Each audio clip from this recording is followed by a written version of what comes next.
Stepmom took only my dad and her kids on a vacation while I was in hospital because she thought silly me would stay there on my own without any complaints. I left the hospital and went to live with my mom, and now stepmom and dad are in big trouble and want me to lie to the authorities, but I straight up refused. I hate my stepmom, Karen. She's one of the most frustrating, controlling, and inconsiderate people I have ever known. Ever since she married my dad, my life has been turned upside down. For context, my parents divorced 3 years ago. Dad and mom just never got along and would fight frequently. When my parents announced their divorce, I wasn't much surprised.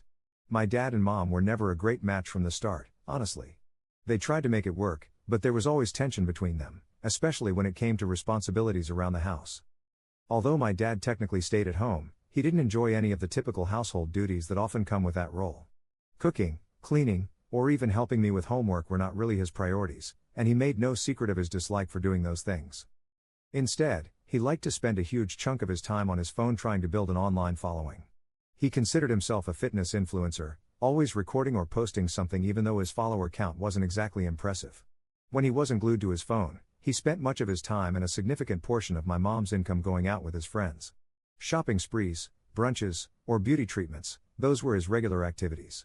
He never really fit the mold of what most people think of as a typical dad. While other parents generally check on their kids' assignments, making sure they are keeping up with their studies and asking about their daily lives, my dad's primary concern was to only look after himself. He constantly stressed about his appearance and also expected me to stay thin at all times and put together. It was almost as if he saw me more as a reflection of his own image than as an individual with my own needs. Anyways, after the divorce, both my parents got custody of me, and my time was split between them. Initially, it took me some time to adapt to living between two separate households, and just as I was starting to settle in, my dad met Karen. He seemed smitten by her from the very first date. In just a few days, they started to officially date, and after a few weeks, Dad made me meet her. Suddenly, this stranger was everywhere, and I was expected to welcome her into our lives with open arms.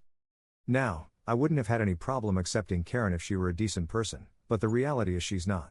Right from the beginning, Karen had these unrealistic expectations. He assumed I would just happily accept her as my new mom, even though she was, in my eyes, a total downgrade from my actual mother. She constantly meddles in my life and seems to seize every opportunity to belittle me. It feels like no matter what I do, she finds a way to criticize or control me. For instance, she has 2 daughters, and she becomes visibly annoyed with me whenever she thinks I'm acting too boyish, as she likes to phrase it. She has outright told me that I shouldn't wear tank tops or baggy jeans, as if how I dress is any of her business. She also insists that I shouldn't leave my hair messy and expects me to keep my short hair neatly combed at all times. It doesn't stop there. If I ever have friends over, she always interrupts us, claiming she's just checking in. But it's not just a quick hello or a casual inquiry. She literally barges in and hovers around as if she doesn't trust me and my friends to be alone. It's incredibly intrusive, and, honestly, it's humiliating. When I protest or ask her to leave us alone, she brushes it off, saying things like, "Boys require constant supervision, and we should just pretend like she's not even here." It's infuriating that she doesn't extend the same level of interference to her daughters or seems to feel the need to constantly oversee their every move. When I try to bring up how much this bothers me with my dad, hoping for support or understanding, he brushes it off. He tells me she's just being protective, as though that excuses her behavior. On top of everything, Karen's 2 daughters make my life even harder. They have no concept of personal space, and their personalities clash with mine in every possible way. They are also relentless when it comes to bullying me, whether it's teasing, mocking, or finding new ways to make me feel small. They pick on me constantly. And instead of stepping in, my dad dismisses their behavior by saying, "That's how all siblings bond." When my dad decided to marry Karen after just a year of dating, he expected me to just fall in line. He told me in no uncertain terms that he loved Karen and was determined to make their marriage work. He knew I had doubts and frustrations, but he was clear about what he wanted from me, to give Karen a chance and not to make things difficult for him. He urged me to accept her as part of our family. It felt like a lot to ask, especially given how fast everything was happening. But I wanted to support him and keep the peace, so I agreed to try. Since then, I've genuinely made an effort to accept Karen and her daughters. I've tried to go along with her routines and adapt to the changes, even though it's been far from easy. One of the things that bothers me most is how Karen insists that I call her mom. It doesn't feel right, and every time I say it, I can't help but feel resentment building up inside me. I already have a mom, and I don't want to replace her. Yet Karen doesn't seem to understand or care that it's hard for me. But beyond the name, what's really painful is the shift in my dad's attention and priorities. After his marriage, He seems more focused on Karen's daughters than on me.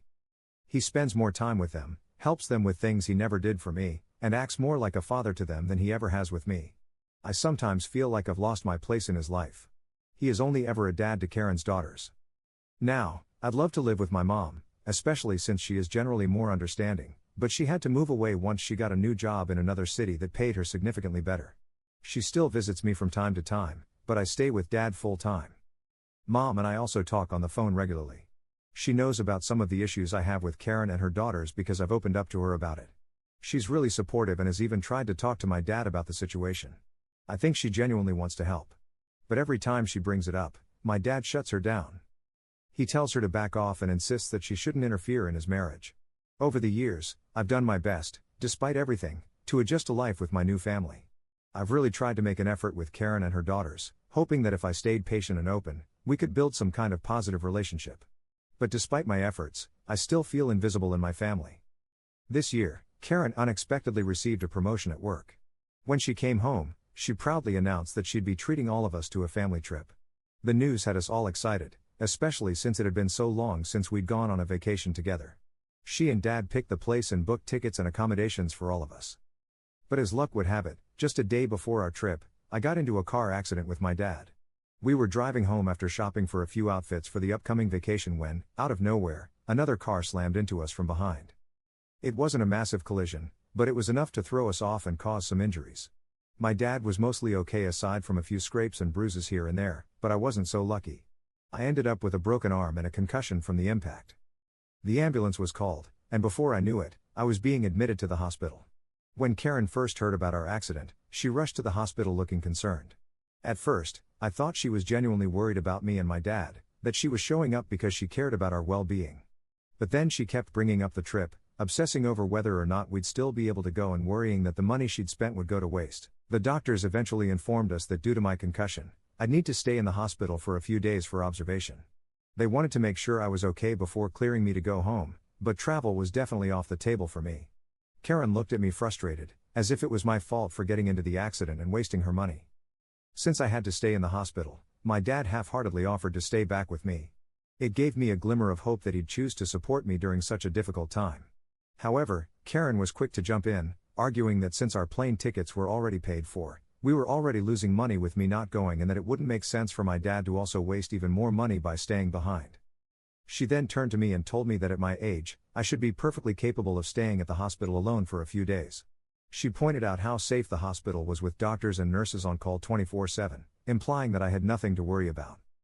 Karen then went on to insist that once I was discharged, she'd arrange for a babysitter to stay with me at home. I argued with her that I wasn't comfortable staying at the hospital alone or having a babysitter take care of me back home. I begged my dad to stay with me instead. My dad did try to stand up for me, telling Karen that it wasn't right to just leave me alone in the hospital. He knew that this was wrong. However, Karen still pushed back. She kept arguing that my dad's presence was unnecessary and that his staying would only mean sitting by my side and doing nothing productive the whole day. She made it sound as though his presence was useless, ignoring the emotional support he could actually provide. For her, not wasting her vacation money was more important than anything else. Clearly, she didn't see me as her real child, so she just didn't care about how I felt or what happened to me. I tried to plead that, at 15, I shouldn't be left alone in the hospital. I was scared and in pain, and the idea of going through all of this without any family member around was overwhelming. I suggested a compromise, saying that maybe Dad could call my mom to come down and stay with me while he and Karen would be gone. Sure, it would take a little time for her to get here since she lives in another city, but I was confident she'd come in a heartbeat if she knew I was hospitalized. I thought this could be a way for them to still go on their trip while making sure I wasn't alone. But Karen shot the idea down almost immediately. She dismissed my concern, saying I was being silly and making a big deal out of minor injuries. She brushed off my suggestion of calling my mom, claiming it would only make her worry unnecessarily. According to Karen, there was no need to disrupt anyone else's plans over something as trivial as a concussion and a broken arm, injuries that would heal just fine with a few days of hospital rest. In the end, Karen's pressure worked. I looked at my dad hoping he'd stand his ground and insist on staying with me. But as usual, he gave in to Karen. Rather than fighting for what I needed, he agreed to leave.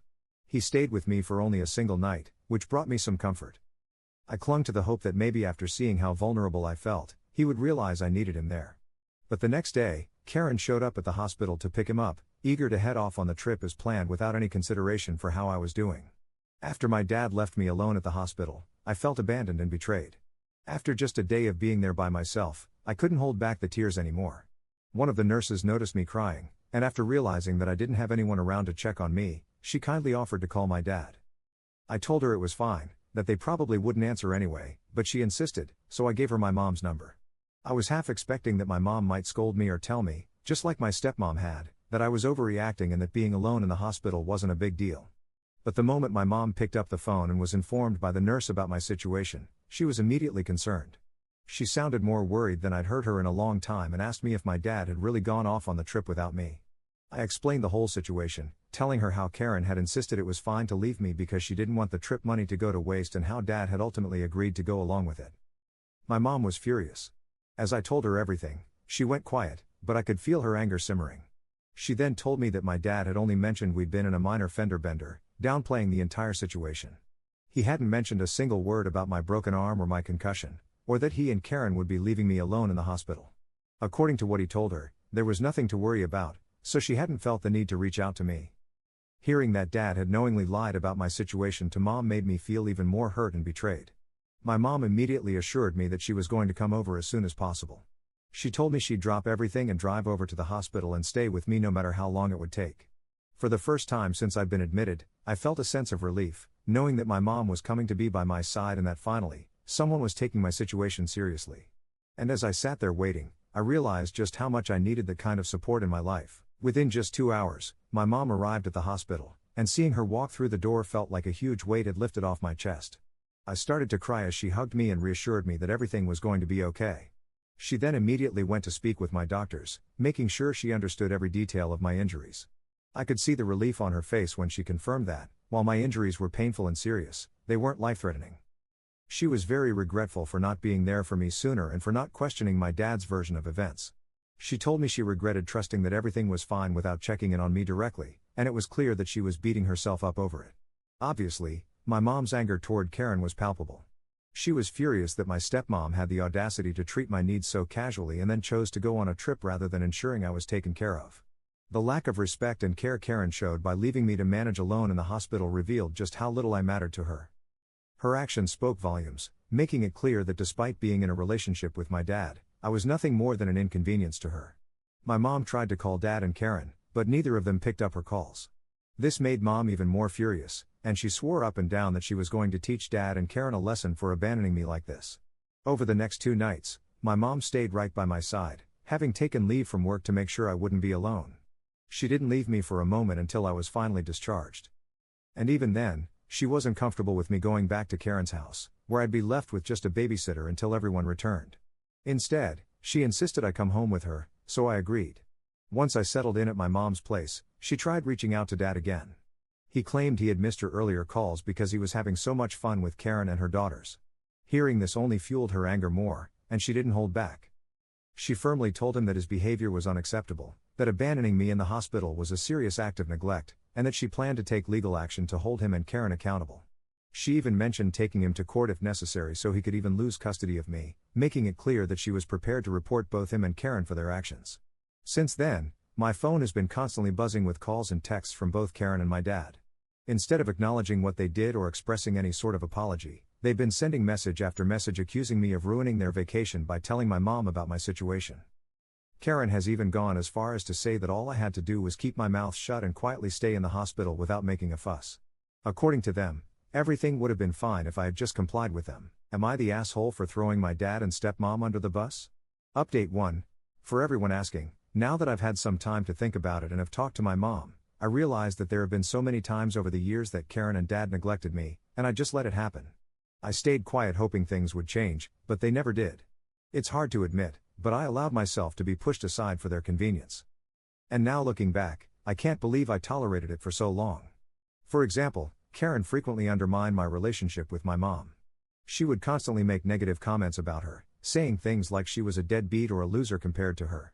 This was because Karen strongly believed my mom wasn't a good wife to my dad, and hence she had the right to bash on my mom. Dad also never asks her to stop. Whenever I have had issues at home or tried to talk to Dad about them, Karen always dismisses my feelings by telling me that I make a big deal out of things or that I'm just too sensitive because I'm a boy. She often claims that this is why she's so lucky to have only daughters. Karen constantly shows favoritism toward her daughters even in the smallest day-to-day interactions. She doesn't mind giving them money for any expense they have without hesitation. But whenever I ask Dad for anything, Karen interrogates me with countless questions. She constantly claims that I'm buying unnecessary things and wasting money even though it's not even the money that I spend to begin with. It's my mom's money, so I'm allowed to spend it however I want.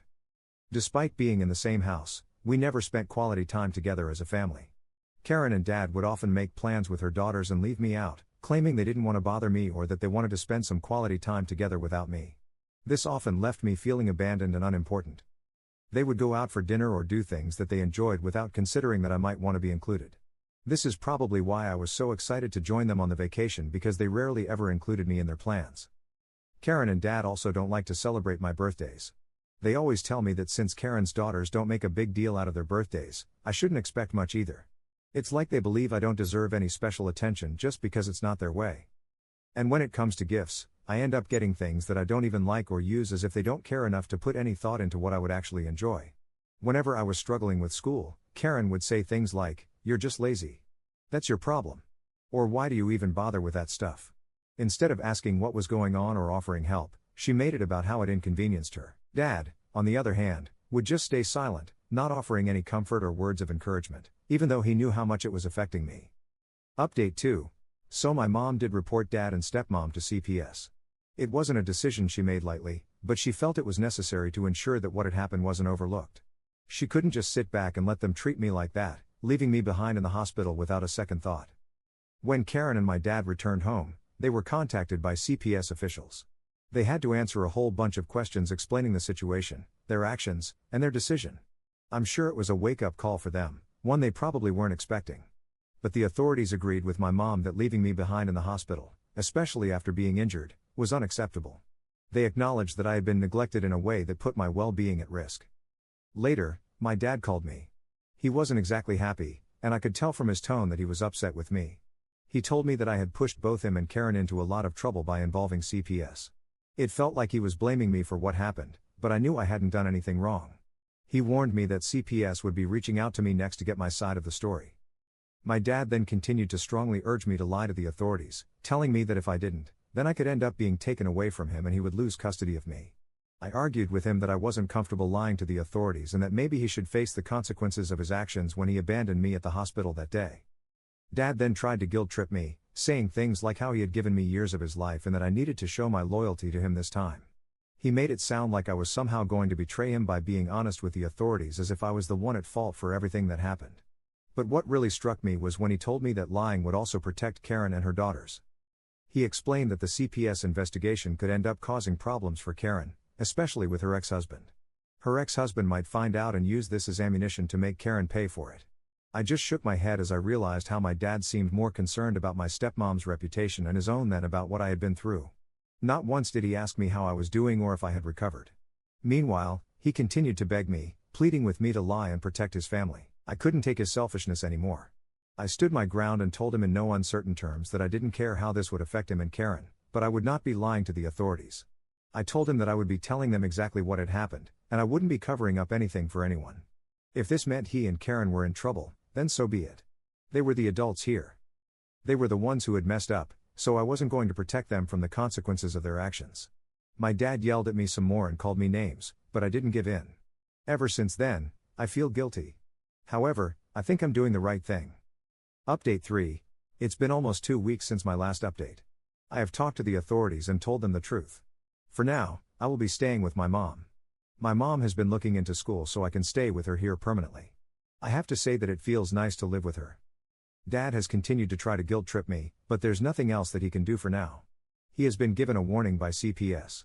Dad clearly neglected his responsibility to me, and that could not be ignored. CPS has asked him to make significant changes, like attending mandatory parenting classes and counseling to address his issues with neglect and his relationship with me. Karen was also scrutinized as she had shown a lack of respect and care for me, especially during the hospital incident. CPS made it clear that they would be closely monitoring the situation if and whenever I came over to stay with them and that any further neglect or mistreatment would lead to more serious consequences. Update 4. Wow. Can't believe that it's been almost 4 months now since I have been living with my mom. I feel like I'm finally in a place where I'm not constantly walking on eggshells or doubting my worth. Living with my mom has been such a huge relief. She's supportive, listens to me, and most importantly, she respects my space and my decisions. It's been a complete 180 compared to what I was dealing with before. I feel heard here. I can talk about my day, my struggles, my dreams, and she actually cares. I've been able to focus more on school and my mental health, and I feel like I'm finally getting back to who I really am. I've also made some amazing new friends at school and I genuinely love spending time with them. In fact, last month, for the first time in a long time, I actually got to have a proper birthday celebration. I invited all my friends over, and we had a pizza party while watching cheesy action movies. It was the kind of birthday I'd always wanted but never got when I lived with my dad and Karen. As for Dad, things are still complicated.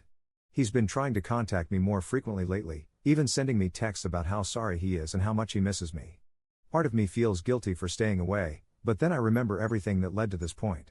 I've made it clear to him that I'm still not ready to come back. And while he tries to reach out, I've established boundaries for myself. His actions were damaging, and he needs to take full responsibility for that. As for Karen, she hasn't apologized or taken any responsibility for her actions. Honestly, I'm not surprised. She's never shown any real concern for me or my well-being. The way she treated me, especially when I was in the hospital, is something I'll never forget. Whether she ever changes or not doesn't matter to me anymore. I'm not waiting around to find out. I've learned to rely on myself and the people who truly care about me, and that's enough.